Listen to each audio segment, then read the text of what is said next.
Hey, everybody. Welcome back to Wynne's World of Numerology, a language I believe our souls already know, but can also lead you to true inner freedom and soul organizing your life down here on Earth.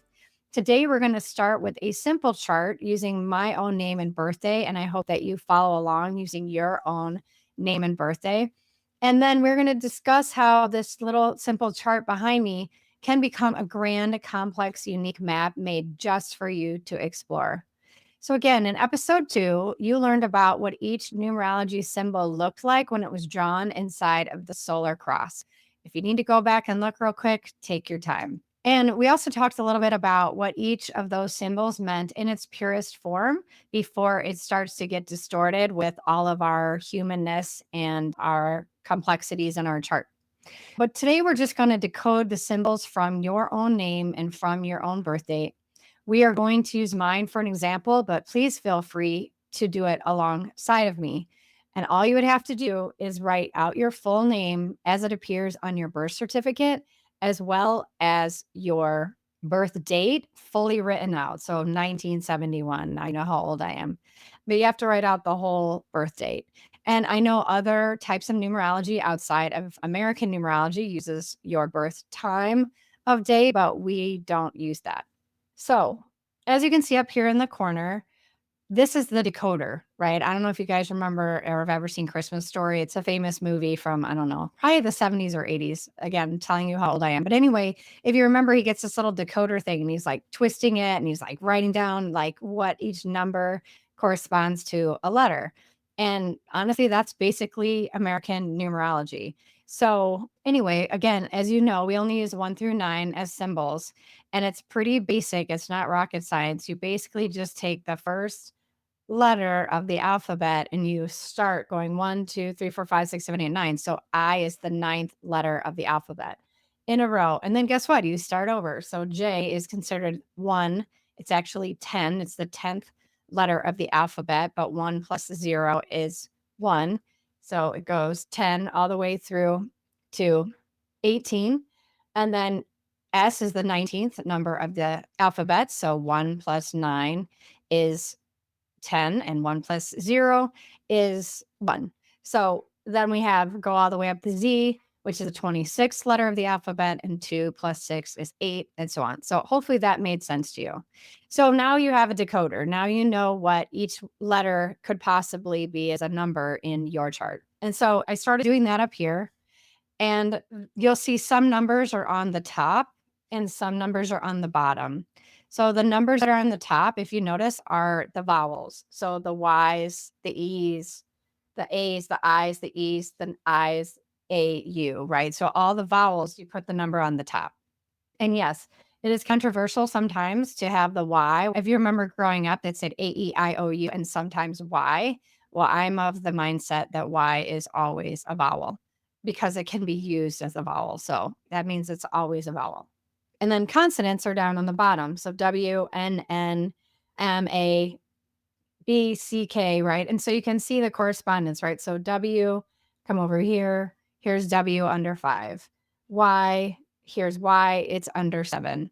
And that's how you write out your symbols, right? How you write out the symbols and translate and decode.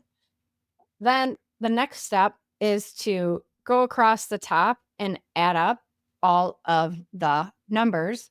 And this is called your inner soul urge. And then on the bottom, you're using the consonants to go across. And this is considered an outer personality or persona. And then we're going over to 4 plus 0 is 4. 4 plus 4 is 8. 4 plus 8 is 12. 1 plus 2 is 3.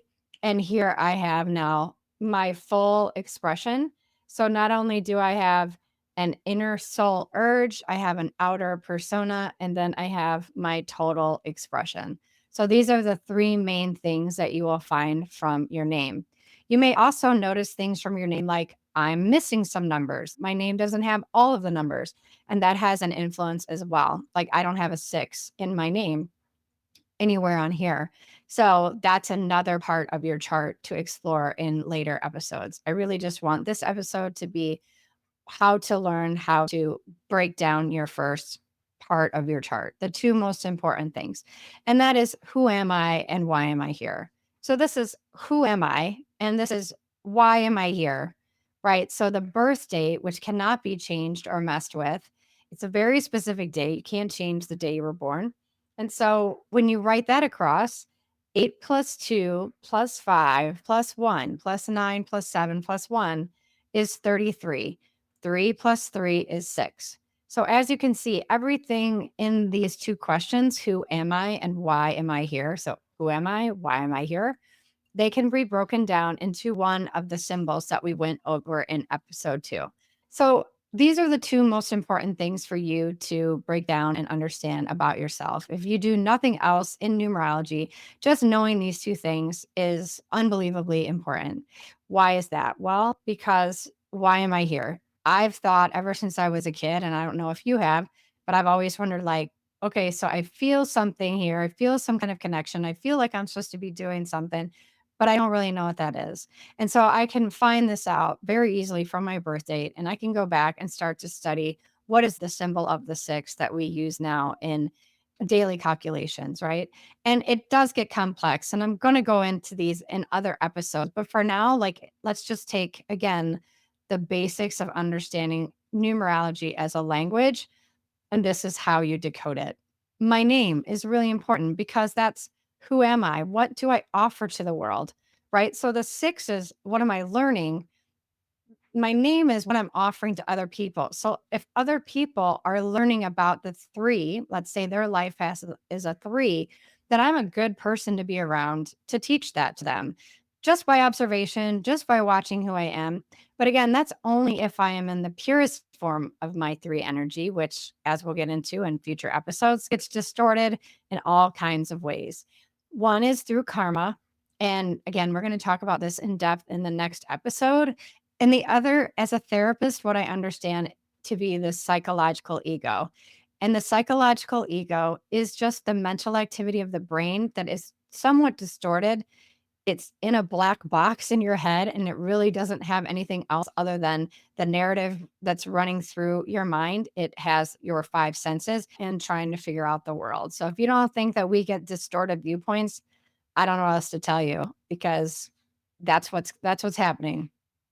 So these two things will be covered in detail in the next episode. I want to make sure that you understand some just basic things about the language before we get into the complexities of how the language gets used, right? Again, so like you understand the word the, and then it's like, but I could use it in a million different ways. And I can also distort the word of the. So it just gets deeper and deeper as we are going to go on in this video series. And that's a big reason why I want to make sure to slow down and do things really specifically so that you can say, okay, that's enough for today, or keep going. It'll really be up to you. So, again, in future episodes, I will talk in detail about what does it mean to be the three expression? What does it mean when I have an inner soul urge, which is different? It's a four, or I have an 8 outer personality. How does that make me a little more complicated person? And then we'll talk in depth about what does it mean to be here to learn about the six, and how am I doing that in my own life? How am I seeing maybe other people do that? And hopefully you'll comment as well. But again, there's other interesting parts to your chart as we keep going. Like I said, there's missing numbers in my name. There are intensifiers where you'll see like 4 5s in my first name. Like, isn't that an interesting intensifier? Like, how does that show up in my life? And what should I be doing about that? How does that speak to me as maybe something that I want to do something more with, as a bigger tool part of my toolbox? There's all kinds of things that we're going to talk about. And I hope I'm piquing your interest by telling you a little bit about this. So, in the next episode, I'm going to dive deeper into a couple of the stinkers, like I said, the karma and the psychological ego that do interfere with a lot of just the smooth sailing, right, of our lives. And, really try to understand how to work with those two energies because they're very prevalent in this world. And my best analogy for karma is that, imagine that you're in the kindergarten class and a teacher gives you a piece of paper and they tell you, color in the lines of this, this drawing. and you color outside of the lines, and there's nothing wrong with that, doesn't produce karma. But if your teacher tells you that you're a terrible person or you suck, or if you think you suck because you colored outside the lines and you think you can make a mistake, well, that's going to build karma. So it's consequences of imperfect actions in the world that are not about something man-made, right? It's not like, oh, well, I man made this colored piece or this coloring book. And because I'm not following the man made rules, I've somehow created karma. It's not like that. Karma is more of the judgments that we put on ourselves and others, and then the imperfect actions that we do to either cover those things up or to cause others suffering around what we would consider imperfect human actions. And again, we'll get into that. I hope this teaches a little bit for you. And secondly, next episode, we're going to get into the psychological ego, which I said is the mental activity of the brain that is perceiving my body as a separate thing that feels alone, that needs protection, that has only five senses to work with. And it's confused most of the time by the stories that it's been told when it's growing up. And again, it's locked inside this dark skull and it doesn't have a lot to work with. So if you don't think we're going to get distorted, we do. So again, I hope this piqued your interest to keep going along with me on this video series. And if you want to go deeper and learn more about your own inner authority and you really want something more personal, you can book a session with me. I can go over just basic questions with you. You could get a numerology chart reading, and included in any session with me is an access to my free ebook called Soul Organize Your Life. And you can go to soulorganize.com at any point to find out more information. And again, all the links of the episode will be in the notes below. So until then, till I see you next episode, stay free and I'll see you then. Thank you.